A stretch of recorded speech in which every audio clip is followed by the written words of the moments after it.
ಬೆಂಗಳೂರಿನಾಗ ಒಂದು star hotel 12,000 ರೂಪಾಯಿ ಬಾಡಿಗೆ ಕೊಟ್ಟವೆ. ಸರಿಯಾಗಿ ಮ್ಯಾನೇಜ್ ಆಗ್ಬೇಕಾ ಮತ್ತು ಅದರ ದುಡ್ಡಿನಿಂದ ಬಡ ಮುಸಲ್ಮಾನರಿಗೆ ಸಹಾಯ ಆಗ್ಬೇಕಾ ಆಗ್ಬಾರ್ದು.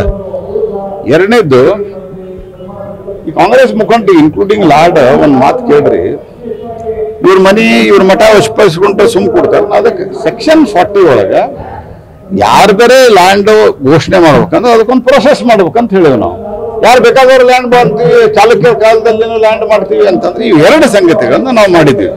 ಇದು ಹೊರತುಪಡಿಸಿ ಇದರಿಂದ ಅತಿ ಹೆಚ್ಚು ಲಾಭ ಆಗುವುದು ಬಡ ಮುಸಲ್ಮಾನರಿಗೆ. ಇವರೇನು ವೋಟ್ ಬ್ಯಾಂಕ್ ಪಾಲಿಟಿಕ್ಸ್ ಮಾಡಿಕೊಂಡು ಇವರು ಅವರನ್ನ ಒಂದು ರೀತಿಯಲ್ಲಿ ಭಯದಿಂದ ಏನಿಟ್ಟಾರ, ಇನ್ನು ಕೆಲವು ದಿವಸದೊಳಗ ಇದು ಬಾಡಿಗೆ ಚೆನ್ನಾಗಿ ಬರ್ಲಿಕ್ಕೆ ಶುರು ಆಗಿ ರೆವಿನ್ಯೂ ಜಾಸ್ತಿ ಆದಂಗೆ, ಸಾವಿರಾರು ಕೋಟಿ ರೆವಿನ್ಯೂ ಆದಂಗೆ ಅವರ ಹಾಸ್ಟೆಲ್ಗಳು, ಅವ್ರ ಕಾಲೇಜ್ಗಳು, ಈ ಥರದ ಒಳ್ಳೆ ಒಳ್ಳೆ ಸಂಗತಿಗಳಾದಾಗ ಇವರು ಮುಸಲ್ಮಾನರು ಕಾಂಗ್ರೆಸ್ದವ್ರನ್ನ ನಂಬುದು ಕಮ್ಮಿ ಮಾಡ್ತಾರೆ.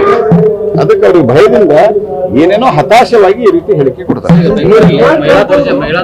ನಿಮ್ ಜೊತೆ ಕೆಲಸ ಮಾಡಿದ್ ಬಹಳ ಖುಷಿ ಆಯ್ತು. ನೀವೇ ಬೆಸ್ಟ್ ಬಾಸ್. ಇಷ್ಟು ಮ್ಯಾನೇಜರ್ ಆಗಿದ್ದೆ, ಇನ್ನು ಮುಂದೆ ಬಾಸ್ ಆಗ್ತೀನಿ. ಹೇಗೆ? Boss Vala B the boss. ಬೆಂಗಳೂರಲ್ಲಿ ಸಂಬಂಧಪಟ್ಟಾಗಿ ಪರಮೇಶ್ವರ್ ಅವರು ಹೇಳಿದ್ದಾರೆ, ದೊಡ್ಡ ದೊಡ್ಡ ಪಟ್ಟಣಗಳಲ್ಲಿ ಆಗೋ ಕಾಮನ್ ಅನ್ನೋ ರೀತಿಯಲ್ಲಿ ಮಾತಾಡ್ತಾರೆ. ಒಟ್ಟಾರೆ ನಾ ಹೇಳುದು, ಲಾ ಅಂಡ್ ಆರ್ಡರ್ ಈ ರಾಜ್ಯದಲ್ಲಿ ಸಂಪೂರ್ಣವಾಗಿ ವಿಫಲಗೊಂಡಿದೆ. ಯಾಕಂದ್ರೆ ನಾನು ಮೊದಲಿನಿಂದನೂ ಹೇಳ್ತಾ ಇದ್ದೇನೆ, ಪ್ರತಿಯೊಂದು ಪ್ರಮುಖ ರೈಲ್ವೆ ಪೊಲೀಸ್ ಸ್ಟೇಷನ್ ನೋಡ್ರಿ, ಅಲ್ಲಿ ಒಂದು ರೀತಿಯಲ್ಲಿ ಆಕ್ಷನ್ ಮಾಡ್ತಾರ. ಇವ 10 ಲಕ್ಷ ಕೊಡ್ತಾನಂದ್ರೆ ಇವ 15, ಯಾವ ಜಾಸ್ತಿ ಕೊಡ್ತಾನ ಅವಾಗ ಅದ್ರ ಪೋಸ್ಟಿಂಗ್ ಕೊಡ್ತಾರ. ಅವ್ರು ಹಿಂಗಾಗಿ ಈ ಎಲ್ಲ ವಿಷಯಗಳ ಬಗ್ಗೆ ಅವ್ರು ಗಮನ ಕೊಡೋದಿಲ್ಲ. ಅದರಿಂದ ಲಾ ಅಂಡ್ ಆರ್ಡರ್ ದೊಡ್ಡ ಸಮಸ್ಯೆ ಕ್ರಿಯೇಟ್ ಆಗಿದೆ. It is A failure of the Congress. ನೋಡ್ರಿ, ಇದ್ರದ್ದು ಅಧ್ಯಯನವನ್ನ ನಮ್ಮ ಕಾಮರ್ಸ್ ಮಿನಿಸ್ಟ್ರಿ ಅವರು ಸಂಬಂಧಿಸಿದ ಉದ್ಯೋಗದವರು ಆ ಉದ್ಯೋಗ ಮಾಡ್ತಾ ಇದ್ದಾರೆ. ಮತ್ತು ಭಾರತ ಅಮೆರಿಕಾವು ಜೊತೆಗೆ ಮಾತುಕತೆಗಳನ್ನು ನಮ್ಮ ಕಾಮರ್ಸ್ ಮಿನಿಸ್ಟರ್ ಇತ್ತೀಚೆಗೆ ನಡೆಸ್ಯಾರ.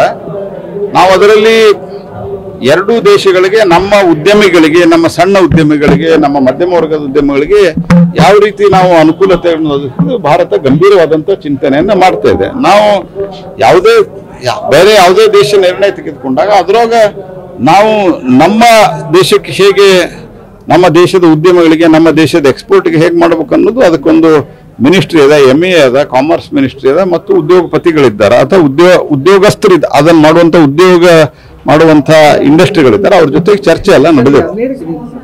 ನೋಡಿ, ಇದರಲ್ಲಿ ಎರಡು ಸಂಗತಿ, ಬೇಡಿ ಹಾಕಿ ಕರ್ಕೊಂಡ್ ಬಂದಿದ್ರ ಬಗ್ಗೆ ಭಾರತ ಯಾವಾಗ ಏನು ಎಲ್ಲಿ ಯಾರಿಗೆ ಕಮ್ಯುನಿಕೇಟ್ ಮಾಡೋದು ಮಾಡ್ಯದ. ಆದ್ರೆ ನಾ ಜನಕ್ಕೂ ವಿನಂತಿ ಮಾಡೋದು, ಇಲ್ಲಿಗೆಲ್ಲ ಹೋಗ್ಬಾರ್ರಿ, ಇದರಿಂದ ನಿಮಗೂ ತೊಂದರೆ ಆಗತ್ತೆ.